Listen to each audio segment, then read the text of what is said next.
Morning, good afternoon, and good day wherever you may be joining us from. Welcome to another edition of the Digital Download.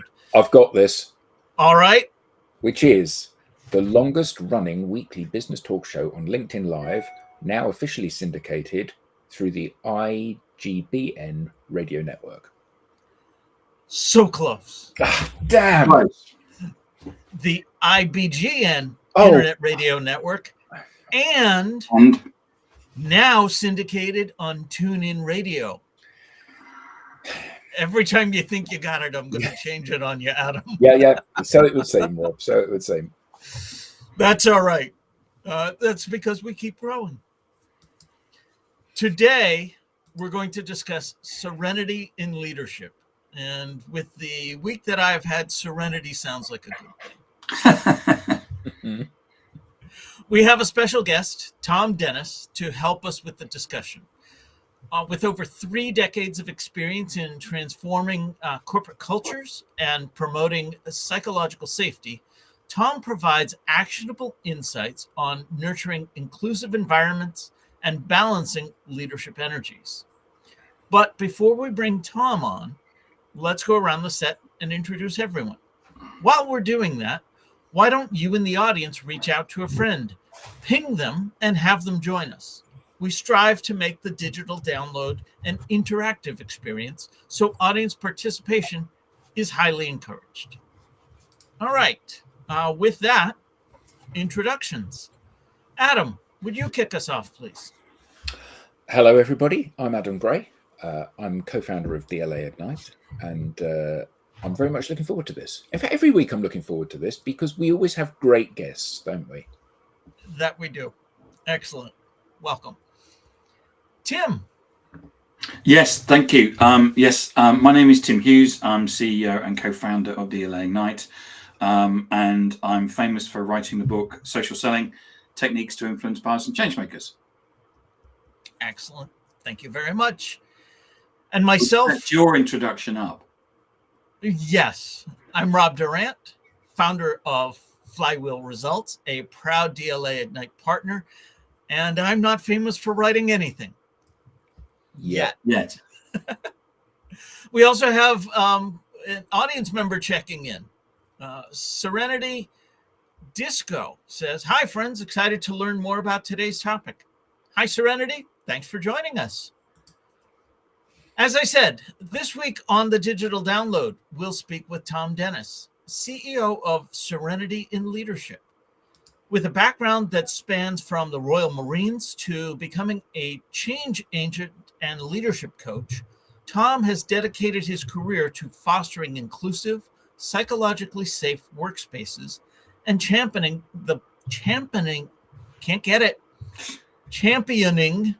the balance of masculine and feminine energies in leadership. There, nailed it. Excellent. All right. Thom, welcome. And thank you for being a part of this morning's show. Thank you. Thank you indeed. It's good to be here. Thom, let's start by having you tell us a little bit more about you, your background, and what led you to where you are today.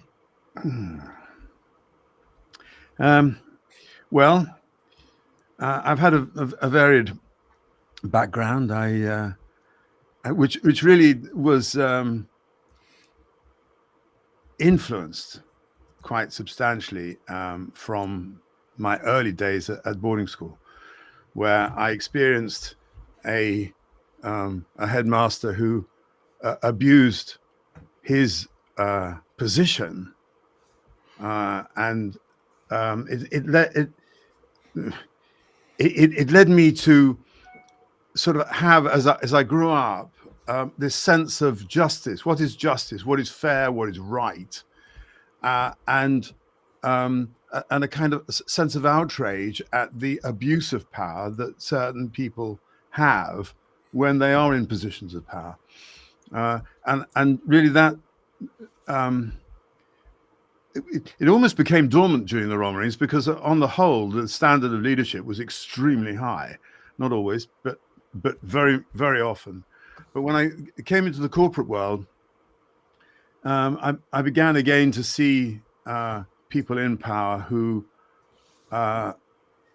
didn't know how to wield that with any sense of responsibility, and therefore it sort of, I think, awakened this old hurt in me, and I really became very determined to try and help leaders who've got incredibly difficult jobs, CEOs, incredibly difficult jobs, but how could they do those and bear responsibility for the outcome of their actions on the people, and now more recently, of course, the environment.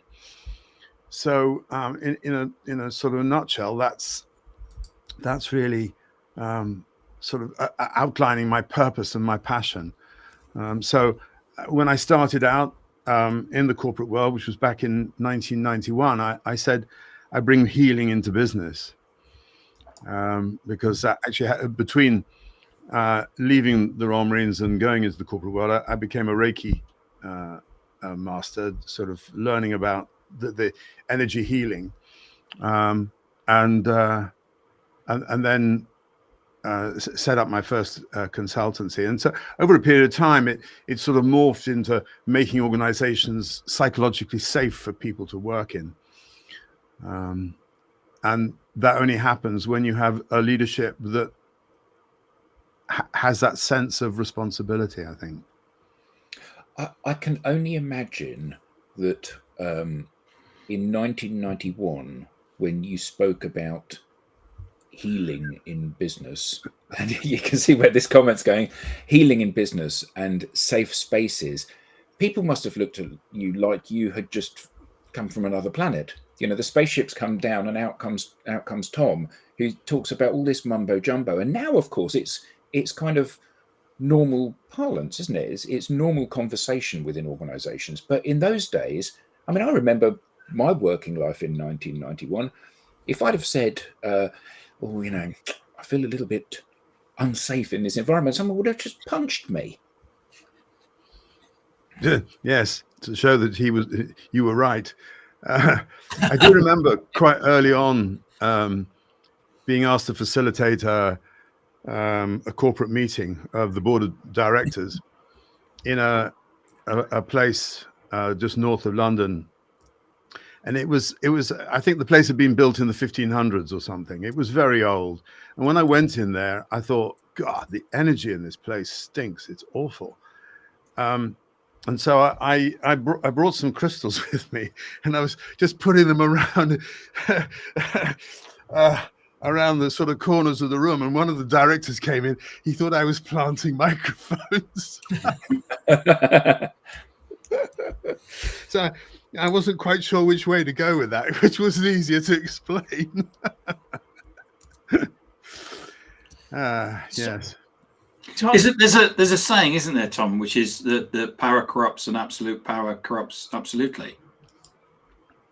Yes, and you know, I think we're seeing examples of that in the world today, aren't we? Where governments are becoming more and more powerless and more beholden to the leaders in very large organizations. That might be controversial, but that's how I see it. And it's because I remember when I went through the world of corporate, and it was you acted the way that everybody always acted, or kind of the way that there was that you were expected, that you thought that you were expected to act. And I remember a good friend of mine going for a meeting, and probably would have been in something like 1990, something like that. And he was explaining that maybe the job wasn't exactly how he wanted it to be, and maybe he should do something different. And the manager just said, I won't use the word beginning with F. Get on with it. Now, clearly, 30 years have gone. Water has gone under the bridge, and it's very different from that. But certainly in those days, it was how you were expected to act. You, as a leader, you just turn around and tell people to just get on with it. And there are still organizations like that, I think. Yeah. There's still a lot of organizations that are very command and control, top down, and stuff like that. and I think that it still exists. Yeah, there's we're in a fascinating situation. I've been asked to speak to a group of head teachers soon about resilience and well-being. And I honestly, I don't know very much about the educational system now. I'm sort of kind of out of touch with that. But I've been doing a little bit of research, and there's this resurgence of a very autocratic way of running schools now, which I had no idea about, which funny enough originated, well, not funny enough, it's not that surprising, originated in the US with this word slant. So we've got this continuum, I guess, from the really sensitive and caring and soft approach, if you like, to the way you teach, going right the way across now to something that wouldn't be that uncomfortable for Genghis Khan and his ilk. I think that's really interesting because I mean they're getting very good results, you know, depending on how you measure these things. On the autocratic end, and I'm wondering what's going to happen with those people when they go out into business, because that's very unlike what typically is described as the Gen Z. So if we've kind of talked about what our experience is and what they've been, what is it that we should be doing? You know, if we think about, I mean, I think that everybody who watches this show wants to come to work and be their best selves, because that's kind of the culture that we've tried to set and try and talk about. It's what I do. I know it's what Adam does, and I know Rob does it as well. And we don't always get it right, but we'd like to. But so, what is it that we can be doing as leaders to set the psychological safety for people, to make people feel empowered, to make people want to come to work maybe for us, or certainly the leaders that are watching? Thom, before you answer that, because I do want to hear that answer, can you please clarify first what is meant by psychological safety, and then share with us how we would go about as a leader and implement that? I think people feel psychologically safe when they can be themselves, and it's a sort of it's an element of inclusion.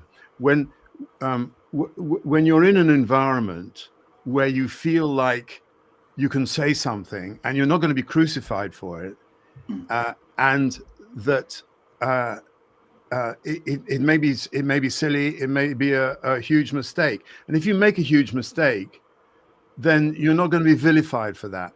You're going to be maybe encouraged, or encouraged to look at where is that decision taking us. I mean, I often do this in coaching, where it's not about saying, no, you're wrong, this is the way to do it. It's okay, if you do that, then tell me about the consequences. Or you might be coming up against this challenge. How would you go through that? So you're developing the person's agency, that awful word, but and helping them feel like by being themselves, warts and all, it's okay. So yeah, and that's what leads to a sense of real team and inclusion, which are so important. I think, you know, the moment you don't feel safe, you're going to hold back, you're going to kill innovation, you're going to kill creativity. It's not a nice place, but it's a place that an awful lot of people are very used to, unfortunately. Adam and I did some work, are doing some work at the moment with Salesforce, the CRM vendor, and we happen to be working with a part of a team of a person who is a particularly, what I would call, an inspirational leader. and the team is just amazing.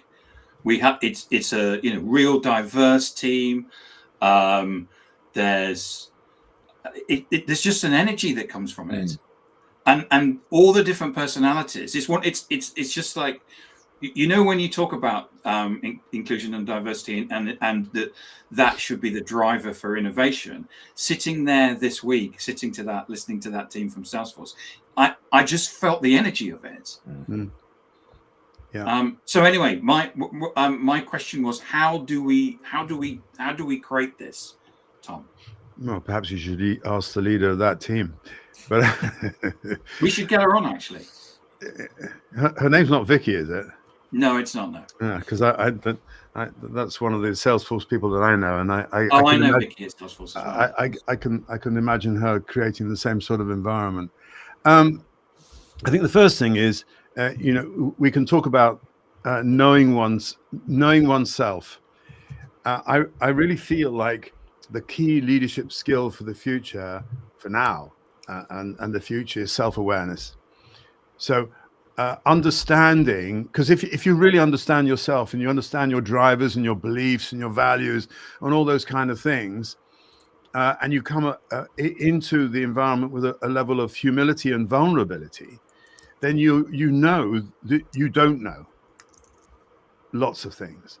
And if you can be authentic about that and say, I come into this, I'm not the all-knowing leader, because I think in the past leaders felt like they had to, by showing any type of weakness, that they would not be respected, and therefore they used to. That's where all the directive stuff came in.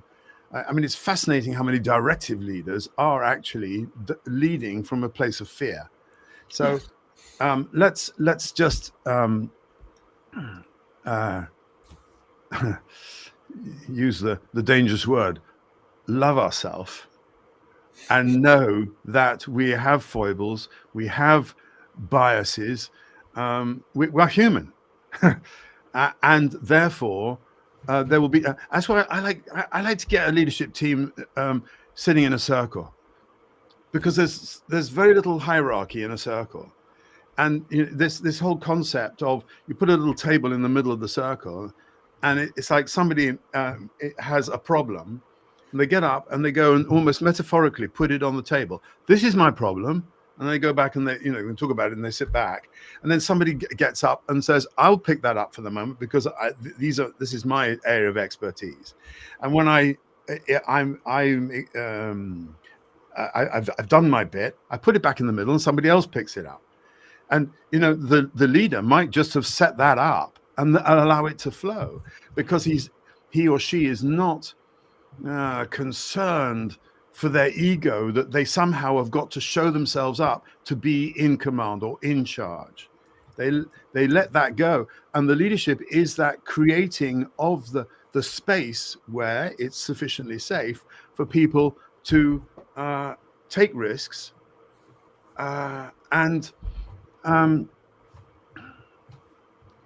allow what emerges. And sometimes you've got to say, whoa, hang on, we're going a bit off piste here. Let's go back. Or it looks like we're going off piste, but I'll let it run because I'm curious as to where it's going to go. Whatever. It's allowing. You mentioned being authentic to your beliefs and values. Do you coach people in the sense of helping them discover theirs, or do you expect them to come to these meetings and such already knowing it? I don't think one should ever expect anything, and nor judge. And I think that's one of the secrets of a good coach, is to create an environment which is non-judgmental. And that sometimes can be quite difficult, but the more that one knows oneself, the less that interferes. So no, I think that you meet people where they are, and if they're going into something where you know, it might be controversial or whatever. You might say, well, look, let's spend an hour just checking out where you're at. What are your beliefs and values? What are you bringing into the room? And how do they resonate or not with where you want to go? That might be the start point. Yeah, I think there is a huge amount of ego in leadership, isn't there? And you know, throughout my career, I have seen countless examples of people that are leading organizations or leading teams that are, as we said, you know, they're terrified of being seen to be anything less than perfect. And I mean, this is something that is shifting. I think that we as an organization are very good at saying, both to internally and to the people that we work with, you know more about this than I do, kind of attitude. And certainly when I've been the recipient of that sort of behavior, it's certainly made me feel much closer to the person that is leading. But it's still, it seems not, even though these are well-trodden paths, it still seems not to be the norm, doesn't it, at the moment? Yes, and I mean, I think a classic example of this is looking at the way that MPs behave. I remember doing a retreat some years ago, which was led by someone who'd been trained by Osho in the old days, and he started every single workshop with an hour's dynamic meditation. I don't know if you've ever done dynamic meditation, but I tell you, it's incredibly hard work, unbelievably hard work. You know, at the end of this session, everybody goes off and you know, they have a shower or whatever, and then you come back and you're so sort of grounded. And I sort of had this sort of fantasy at the time, thinking, my God, if everybody had to go through this process before they sat down in the House of Commons, what a different place it would be. Because I mean, and at one level, that's just preparing them in the moment, but they're not trained. They're not taught how to lead. You know, it's just they bring in whatever experience they've had in life, which might be. Isn't that the same with a lot of people with not just people in government? And you know, we're a global show, so not just people in government in the UK, but certainly across industry, which is, you know, what happens is you take your best salesperson or your best engineer or your, you know, the best person, and you make them the leader. Yeah. And what they're used to is that they're used to selling. Probably, you know, the classic is you take a lone wolf salesperson and suddenly say, you know what you like doing every day, which is going out and selling stuff and keeping to yourself. Well, now you're not going to sell anything, but you've got to look after people. Yeah. Yeah, and it's extraordinary. I mean, it is such a common thing that you know, people are promoted because they're good at something, which bears no relationship to where they're being promoted. So it's, and you think about it, and you think, where's the logic? I mean, because if you take some of the best football managers or soccer managers, you take some of the best football managers, they actually weren't very good at football. They played it, but they weren't necessarily particularly good at it. But when they went into management, they understood the situation. But what they understood was that they understood the leadership dynamic, which was different from actually having to play. Yes, absolutely. Completely agree. Sorry. We have a comment from Rob Turrell. It says, would like to hear your thoughts re board versus leadership. Safe space or straight out of Succession? I assume he's referring to the TV show. The board may only get to meet 9 times a year and include external investors and NEDs. The CEO and CFO often face a different culture at board to the one they face or the one they may show as leaders. So a NED is a non-executive director. There we go. Thank you. There's a whole number of different things in there. Yeah, I think one of the difficulties with NEDs is that an awful lot of them, have got 6, 7, 8 active positions that they're filling at the moment, and that's, you get to a certain level in your career, and then you take on all these NED things, and they call it a portfolio of directorships.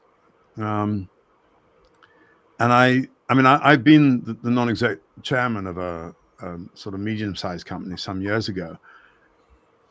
And that was hard work. It was hard work, really. And I had so much to learn on the job on that. But I don't know. I don't know which way to go with this question. I think that one of my experiences is that boards are actually quite distant from the executive team quite often, and there's a dysfunction on the board which tends to filter into the executive team, and of course it depends which members of the executive team are on the board as well, and how strongly an executive can hold his or her position in both camps, because they can be very, very different camps. Yes, the CEO and CFO often face a different culture at board to the one they may show as leaders. That's right, and that's wrong, if you see what I mean. It shouldn't be like that. I think an interesting reflection is Frederick Laloux and his book, what was it called, Reinventing Organizations, where he has taken examples of a number of different companies around in Europe particularly, and shown how by really caring and creating this sort of freedom of and the example he gives is that I remember is home care visitors in Holland, and this company which had all these visitors took over, and they set all these strict timings so that you could only spend so much time on an injection and only so much time on doing a bandage and all this kind of stuff. And what happened, and there were, in order to be efficient, you'd have different people going to visit the same person, and the client satisfaction went right down, because there was no care, there was no time to have a conversation, there was no relationship anymore, and so they turned it round, and did what in so many senses is sensible, apart from the data-driven, money-driven attitude, which was killing everything. And one of the things he says is that when you try and change the culture of an organization in that way, very often it's the board that gets in the way, because they are so terrified of letting go of a standard model that they understand, that they don't let the company change. And he said the best way to do this is to set up a new company with a new culture and go from there, and it's just so much easier. So I don't know, I've seen some dreadful boards full of very, very grand fromage people. So I don't know.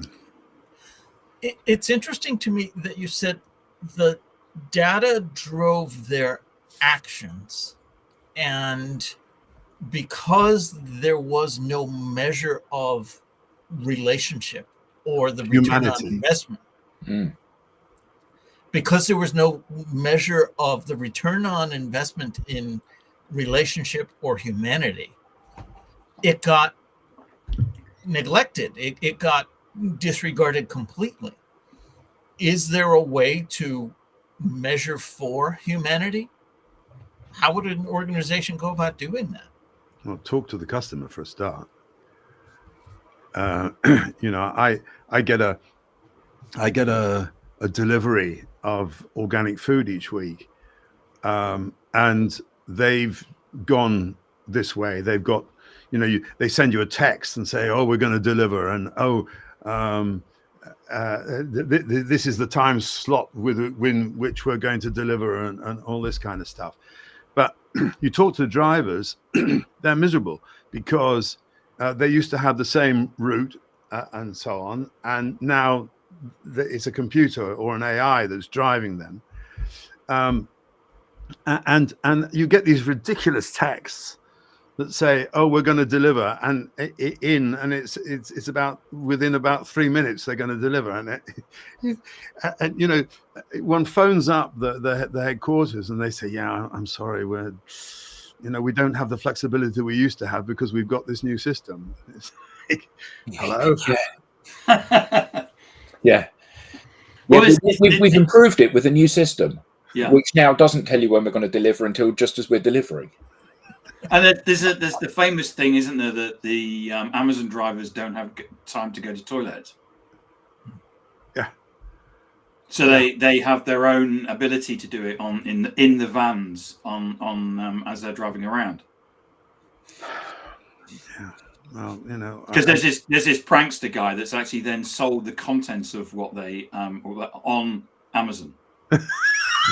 If you Google it, he was walking around. He walked past this big Amazon warehouse. He couldn't understand what this yellow liquid in these bottles were all around because what happens is that if they get caught with it in the van, they get fined. So as they come into the warehouse, they throw it out the window. So there's all this yellow liquid in these bottles. So he basically thought it'd be a great prank to collect all that, put a label on it, and then sell it on Amazon. If you Google it, you'll find it.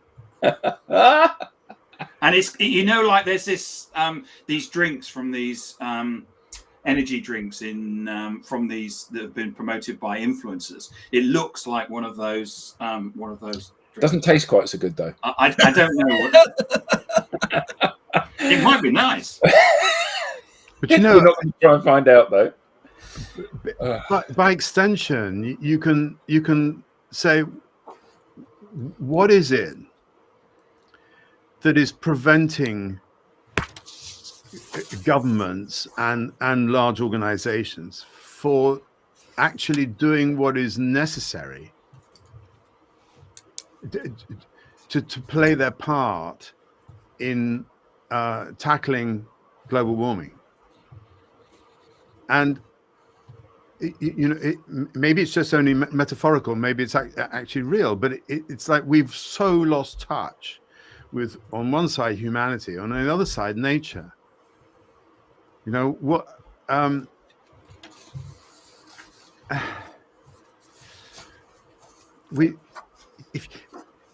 so out of touch. I'm not a vegetarian. I mean, I do eat some meat, but I remember doing some work for an abattoir some years ago, and actually wanting to go there and see the place and feel it, and understanding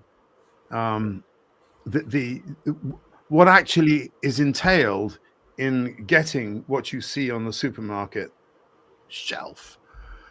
And it's like, we need to do that. We need to do that. And I mean, I did a workshop some while ago where part of the workshop was actually to see an animal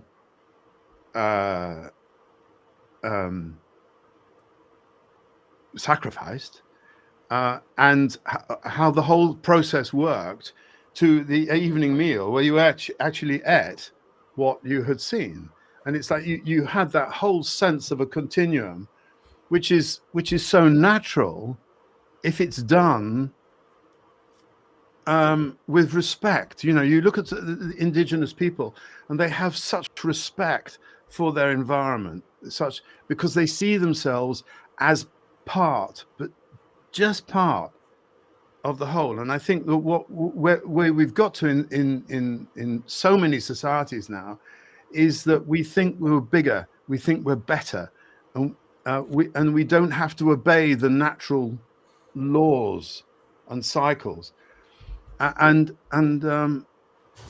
I think that's just sad, and it does lead to these inhumane decisions that we are taking, and in losing sight of this, it creates a vacuum within which we can make decisions which are not in the interests of actually anybody except for mammon. Well, I think what you said is a really good metaphor for the way that, at a macrocosm, it's the way that we interact with our environment as a species on the planet, and in a microcosm, it's within a company, isn't it? So it's like Yes. I'm going to drive increased efficiency within my company at whatever cost in order that I can make more money. And then people become unhappy and they take more time off sick and they leave, and staff churn increases and morale decreases, so work rate decreases. So the very goal that you've chased, your behavior has driven that goal out of the door. And actually, you're then fighting a rearguard action, aren't you, to try to salvage stuff because so much of it is broken, particularly the trust between the organization or the leadership and the people that work within the organization. And I think there's a famous saying, isn't it, that the beatings will continue until morale increases. Yes. Yeah. Right. Yeah, absolutely. But I think that's very true. But I think one of the things that's interesting is that every now and again, we talk to an organization, and it's clear that they are trying to do more than just assess the numbers on a balance sheet. Clearly, that's part of the purpose of the business, is to make money, and clearly what they're trying to do is to make as much money as they possibly can. But they realize it's not the only measure of success, and there are other things that need to happen because A, they're profitable long term to do, but also B, because they're the right thing to do. And we're starting to see more of that, but it's still a long way to go, I think. Yeah, I often talk about Patagonia, and as an organization. It's an organization I've got such deep respect for. But if you talk to them, and I did a podcast interview with the guy who used to be the head of HR, and he kind of he scoffed. He said, "Appraisals? We don't have appraisals. If you've got something to say, you say it. It's part of the whole culture. ROI? We don't bother. Nobody ever talks about ROI." And yet it's a $2.2 billion organization where now it's populated, I don't know what percentage, by people whose parents worked there, and as children they were in the creche. My daughter bought me this for Christmas, the book of the founder of Patagonia, talking about what his vision was for it and how he has operated the organization. And it's really interesting, isn't it, that all of his massive wealth. Have you got one of those as well? Well, Let My People Go Surfing. Yeah, which was his first book. Yeah. And then he wrote a book called The Responsible Company. And what I really liked about that was he said people are looking to say that their company is sustainable. And he said, there is no such thing. There is no such thing as a sustainable business. We all take out more than we put in. So what we've got to be is responsible. Sorry, Adam, I cut you off. No, I think that's absolutely right. And you look at the dear. I mean, creches and caring for people and them as human beings, not just as workers. I mean, I was talking to Dean, this guy Dean Carter, recently, and he had a statistic that the ROI on I can't remember exactly what it was. It was the sort of family leave and integrating families into the business. The ROI was 630% roughly, and it's like, hello, that sounds like a no-brainer, and yet so few organizations do it, and it's like, well, Why not? It's because they're scared. They're scared of stepping out. They're scared of losing control. This whole sense of, I need to be in control. I've got to prove myself as this leader or this really good manager. And actually, I mean, that, Rob, that's where the serenity comes in. How can we be serene as leaders? If you're really, and I'm not claiming I am a great serene leader, but I do aspire to that. But when you're coming from that place of serenity, then you're allowing, not driving or not managing. You're allowing, and things come together in a completely different way. And maybe it wasn't the way that you planned, but actually, it's rather beautiful. But how do you convince leaders? Because this is a mind shift, and it's a polar opposite from where many leaders are positioning this. Because the impression that I get is that leaders of many organisations have they've worked their way up through the ranks. They've had to battle. They've had to work 100 hours a week. They've had to do all of these things that we think are totally unacceptable now. And then they get to the top of the tree and they say, I had to work 100 hours a week when I was your age to get to this position. Now you're bloody well going to do it as well. And we see that a lot in professional services companies, Yeah. Where in order to be promoted to a partner in the practice, you have to bill 2,000 hours a year or 2,500 hours a year, which is, extremely difficult to do. And why do you have to do that? We have to do that because I had to do that. Yeah. And that proves your commitment to the business. Yes. I mean, what that brings up for me is something slightly different, but in the world of the law, so many pupillage barristers have to go through this sort of initiation of being abused in some way, and it's getting better, but still the misogyny that's displayed is completely horrific. But when you talk to a senior woman barrister, she'll say, oh yeah, they're pinching the bottom and all that kind of thing. You've got to have a sense of humor. You just got to get over it. And if they get through all that, they get to the top, and then they look back and they say, and when there's this tendency, it doesn't always happen, but this tendency for them to say to the young people, oh look, just grin and bear it, get through it, and it'll be all right. As opposed to saying, I had to endure that, but it doesn't mean to say that you have to. And it's, don't you think that the Me Too movement has helped change that, or at least helped with people realizing that it's wrong? Well, yes, and because I think there's a huge pushback now. I think there's an awful lot of people who, this resistance. You've seen it in the political world here, in the NHS, in lots of organisations where they're doing away with anything to do with DEI. Bin it. We don't have it. We're not going to spend any money on it anymore. So.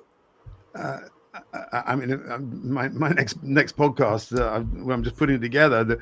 The title is the DEI backlash, because I think that for all sorts of reasons, Me Too was a moment, like George Floyd was a moment, and it caused all sorts of ripples in the water, if you like. But rather like the pandemic, there are still people who are now saying, "Oh, look, thank God the pandemic's over. Let's get back to normal." And so there is this. You're getting both here. And one of the comments says, "Is this a McKinsey and Bain logic that does not allow this to happen?" To a degree, I think that's right. But I think that the business schools have got a lot to answer for here, because I really have a sense that a lot of them are still blinkered in this, EBITDA. If you understand what EBITDA really is, then you're going to be fine. As opposed to let's really understand. I think that systemically, we've got to look at things systemically. What's really going on, not on the surface, but really deep down. And if we can address that, then we're going to get somewhere. But you've got to be flexible in order to do that. You've got to, like I say, take time, go out and smell the flowers, smell the roses, and ask yourself: is what I'm trying to do really in some sort of alignment with something bigger than just me or bigger than the organization? And I think being formulaic in the way that you approach change, or formulaic in the way that you introduce a strategy, will tend to produce results from a financial point of view quite quickly, but from a human point of view, very often the longer term results are actually not what you're looking for at all. But you made reference then to business schools, and one of the things that Tim and I hate is the expression best practice. Because the point with best practice is that you're following what someone else has determined should be done, which means that by nature of the fact it's best practice, you're a follower rather than a leader in terms of how you're shaping your business. And I think that so much of the thinking that we see in business schools and in marketing qualifications is based on the way things used to be. We've got a very different demographic of people that are in the business world, both as consumers and as business people. We've got a digital first way of everything that we touch, how we shop, how we engage with people, how we communicate with people, how we build networks and forge relationships with people. And yet we still talk about digital marketing as if print marketing and TV has any relevance at all in the modern world, which of course it doesn't. And the problem is that so many of these houses of cards are built on what are now fallacies. It's the way, you work 8 hours a day, 5 days a week, 40 hours a week. That's what you work. You build a campaign which is multi-channel, which includes email and telephone and advertising on billboards. And it's madness, utter madness. And yet that's just the way it's always been. So that's how we need to do it. And this stuff is taught. So young people are coming out of having got their marketing degree, and they understand how to buy radio media. And what relevance does that have? Absolutely zero, but it's still being taught. And so much of this is, and we quote this quite a lot about the guy that's driving along in his car and he pulls over in the town that he's never been to before, and he says, "Excuse me, can you tell me how to get to Main Street?" And the guy says, "Well, I wouldn't start from here if I were you." and the point is that we're in a really bad place in so many elements of business and education, because 9/10 of what's being taught is completely irrelevant today, isn't it? Yeah. Yes. I saw that one of the comments here was, how do you do the Sir Harvey Jones troubleshooter management by walkabout in this hybrid world? I think it's a great question. So for our global audience, Tom, do you want to explain who Sir Harvey Jones is? He was he really came to fame when he was the CEO of ICI, which was the biggest chemical company, and then he had a TV program, didn't he? That I can't remember what it was called now, but it was called Trouble at the Top. Right. He was a kind of troubleshooter. You'd go into organizations and sort them out, and it's very interesting because I've with lots of my sort of CEO coaching clients, and really encourage them to get out from behind their desk and go and walk around and talk to people, and it's amazing the difference that can make from all sorts of directions. But now in a hybrid world, I think one of the things that they can do is to say, if you're coming into the office, you are not to do emails. Yeah. So part of the whole point of having meetings is to create community. And so what we need to do is to have spaces where people can get to know each other and talk to each other, preferably in an informal environment. That, Thom, that is the best idea I have heard in 2024 so far. If you're going to come into the office, you're not allowed to send emails because you can do that from home. I think that's just absolutely inspired. Well, yeah. One of the challenges, of course, is that if you're hybrid and one person's in Tucson in Arizona and one person is in Weybridge in Surrey in the UK, you've still got that challenge. But I think there are things that you can do to explore. One of the difficulties is when you're in a meeting online, the people who are physically together, at the end of the meeting, they go and get a coffee together and they continue a conversation, which doesn't happen for the people who were cut off. And I think that's a real challenge. But I think there has to be a way of decompressing somehow, so that the meeting ends, but you can still have interactions even online, to enable this somehow, and really being caring about how people feel, and stuff like that. Starting with how are we feeling. Let's be humans before we're business people. Well, Rob's put a really interesting comment up there. No email, no screen time at all. Whiteboard's much more useful than yellow sticky notes. And whilst you may or may not agree with that, I actually do agree with that. I think whiteboards are a fantastic tool. I think the key point is that digital should be a platform for speeding things up and for enabling you to scale and do stuff irrespective of distances and times. Unfortunately, though, we see it as a replacement for things, don't we? So I'll send you an email rather than phone you up, or I'll arrange an online meeting rather than knock on your door and go to your office.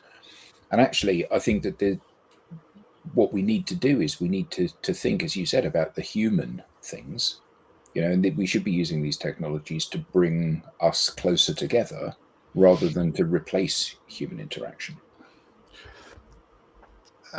This is maybe a side thing, but I think it's really interesting that I was hearing a teacher the other day say that kids, when they're playing a game, they can't go and do it together in the same house. They've got to be separate in their own space in order to play the game together. If they're in the same space, they can't do it.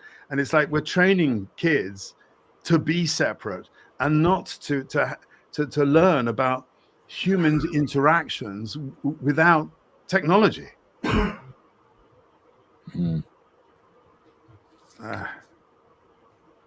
Thom, this has been a fantastic conversation. Thank you.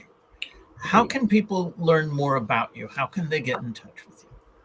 Well, please email me, Thom with an H, Thom at serenityinleadership.com. I'm on LinkedIn. I'm on, and Serenity's on Instagram and not TikTok. On all the platforms except TikTok. And I'd love to continue the conversation. And I suppose that just to finish, this sense of particularly CEOs who've got such difficult jobs today, because there's so much more that they're being asked to manage and to be responsible for. And I think that if there are ways in which we can help them, I'd really love to do that, because it's so hard for them. I don't want people to feel like they're wrong. It's just, how can you be better when there's so much pressure and so much demands on you? You don't have the space to do anything. So get in touch. And LinkedIn's a good place. I like that approach. It's not right or wrong. It's just, how do you get better? Excellent. Brilliant. Thank you. So thank you, Rob, Tim. If you have something to say, we want to hear from you. scan the QR code on screen or visit us at digitaldownload.live and fill out the Be Our Guest application form. On behalf of the panelists, to our guest Thom, to our very active audience today, thank you all, and we'll see you next time on the Digital Download.